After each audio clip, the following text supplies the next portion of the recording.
Mr. Li Shan, Chairman of Business China, board members and Business China team, my parliamentary colleagues and cabinet colleagues, excellencies, ladies and gentlemen, good morning to all of you. It is indeed my great pleasure to join you at the 16th edition of the FutureChina Global Forum organized by Business China. The theme of this year's event, The World in Flux, Challenges and Opportunities, aptly reflects the current state of the world. And the sessions later today cover many of these shifts, including the rise of ASEAN, China's economic and policy transformation, and the advancement of AI.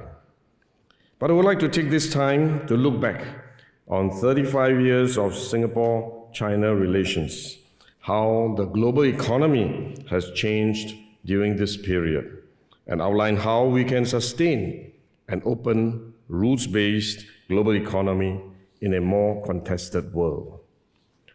This year, Singapore and China commemorate 35 years of diplomatic relations between our countries. When Singapore and China established diplomatic relations in 1990, the world was entering a new phase. The Cold War was drawing to a close, and China was embarking on a path of reform and opening up. Singapore was positioning itself as a global hub. Our relations have grown significantly since then.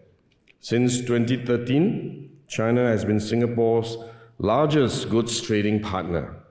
Last year, bilateral trade amounted to $170 billion, comprising about 13% of Singapore's export goods trade with the world.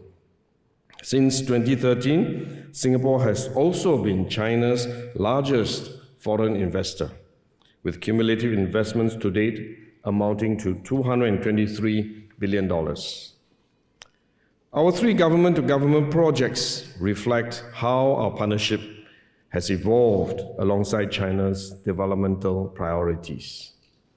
From Suzhou Industrial Park during China's early industrialization, to Tianjin Eco-City as China prioritized sustainable development, and to Chongqing Connectivity Initiative with China's focus on connectivity and modern services.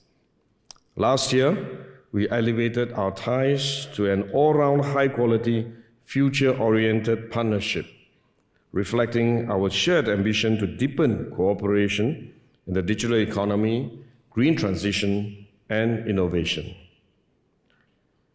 The evolution of Singapore-China relations over the decades sits within the wider transformation of the global economy.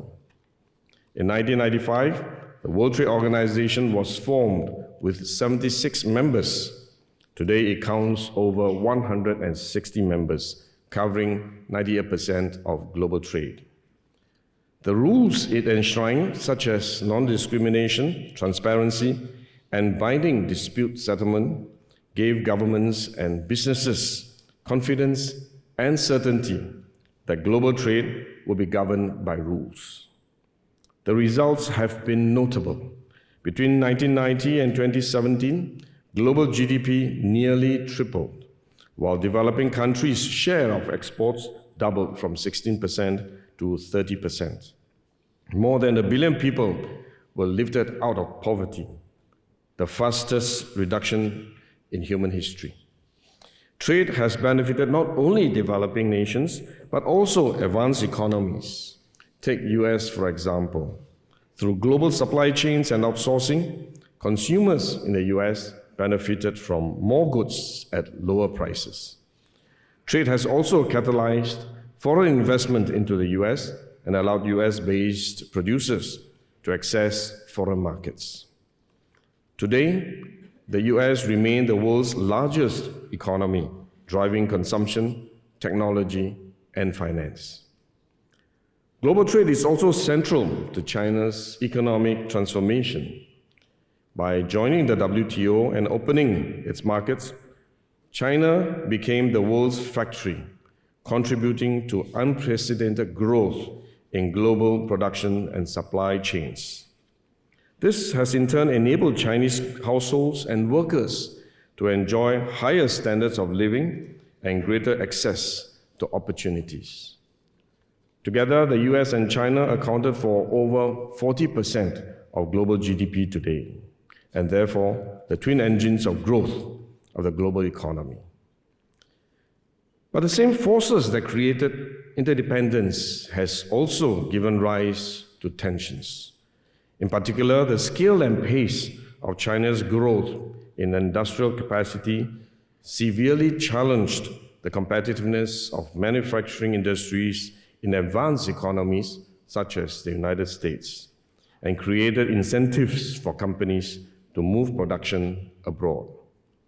According to economist David Otter, between 1999 and 2011, Chinese imports resulted in the loss of about 2.4 million jobs in the United States, including 1 million manufacturing jobs, such as in textiles and furniture making. These effects were acutely felt by workers in affected industries and resulted in the devastation of industries which could not transition fast enough. As a result, even though trade had led to the creation of many new jobs in the US, the severe dislocation in these industries led to unhappiness among many workers. Today, the global system faces unprecedented strain. The WTO has struggled to negotiate new agreements. Its dispute settlement mechanism is paralyzed, and core principles like the most favored nation treatment are at risk of being eroded. We have also seen a sharp rise of protectionist measures, especially in recent months, marked by tariffs, import quotas, export restrictions, and investment screening requirements. This is in part fueled by contestation between the US and China, who have in their respective ways turned towards unilateralism. For now, the US and China have avoided the worst through a trade truce. But this uneasy equilibrium is fragile. If it breaks, and if more countries resort to power-based approaches, we risk a world of fragmented supply chains, rising uncertainty, and weaker growth. There is no going back to the old WTO system of the 1990s, but abandoning rules altogether is far worse. We must therefore do what we can to reform the global rules-based economic order. And this is why Singapore has supported flexible multilateralism within the WTO.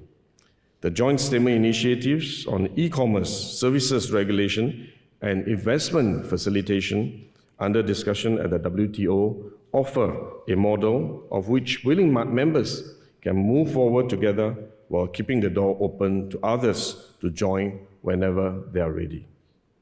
This pragmatic approach keeps the WTO relevant and preserves its role as a global anchor for trade and rules. Alongside WTO reform, plurilaterals play an important role too. The Comprehensive and Progressive Agreement for Trans-Pacific Partnership, or CPTPP, of which Singapore is a founding member, covers nearly 15% of the global GDP. The Regional Comprehensive Economic Partnership, RCEP, led by ASEAN with China, Japan, Korea, Australia, and New Zealand, is the world's largest free trade agreement, covering about 30% of global GDP and a third of the world's population. And earlier this week, Singapore, together with New Zealand, Switzerland, and the UAE, and 10 other small, medium, and trade-dependent economies have announced that we will convene a Future of Investment and Trade Partnership, or FIT partnership, to work together on areas such as supply chain resilience, investments facilitation, non-trade measures, trade facilitation, and technology. These plurilaterals are not replacements for the WTO, but they are pathfinders towards a more inclusive and flexible framework for the global economy. They can pioneer rules on new issues and create benchmarks for future convergence and adoption. And together with WTO reform, they help sustain a global economic order anchored in rules, even if in more flexible and diverse forms. At the same time, we must also evolve the rules to be relevant for the current realities as well as future economy. This includes new frameworks for digital trade and data governance, especially with the growing importance of the digital economy. Coordinated standards for the green transition so as to support the growth of green economies, including carbon markets, green and transition finance, and trade in clean technologies. Clearer rules and a calibrated balance on industrial policy and subsidies, allowing governments to pursue legitimate economic objectives without distorting competition. And last but not least, standards on new technologies to ensure openness, safety, and fairness, especially with the advancement in AI and quantum. As we chart the next chapter of the global economy, institutions like the Business China continue to be essential. Since its founding, Business China has nurtured bilingual, bicultural talent, fostered deeper understanding among Singapore businesses of China's society and economy, and helped Singaporean enterprises seize opportunities. As China's economy transitions towards technology, innovation, and green development, Business China can help our businesses identify new opportunities in these sectors and facilitate win-win partnerships with Chinese enterprises. The story of Singapore-China relations over the past 35 years is intertwined with the evolution of the global trading system. Both show how openness and rules can deliver growth, stability, and prosperity. But they also remind us that the system cannot be taken for granted. As the international order comes under strain, we must resist the drift towards unilateralism and power-based politics. The future must still be anchored in rules, but rules updated for the realities of our time.